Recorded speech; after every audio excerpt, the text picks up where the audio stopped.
غیبت، جھوٹ اور گالی دینے سے روزے پر کوئی اثر پڑتا ہے یا نہیں؟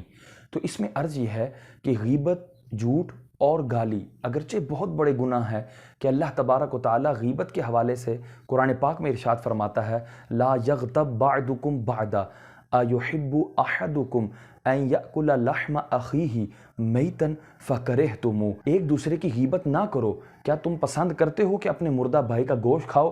تو تم اس کو ہرگز پسند نہیں کرو گے۔ اور اللہ تبارک و تعالیٰ جھوٹ کے حوالے سے ارشاد فرماتا ہے لعنت اللہ علی الکاذبین، جھوٹوں پر اللہ کی لعنت ہے۔ تو جھوٹ بولنا تو یہ اللہ کی لعنت کا مستحق ہونا ہے۔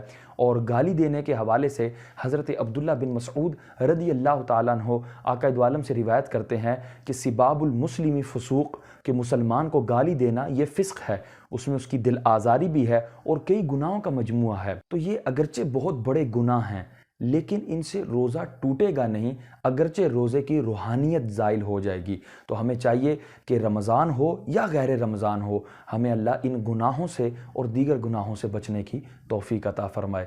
واللہ اعلم بالصواب۔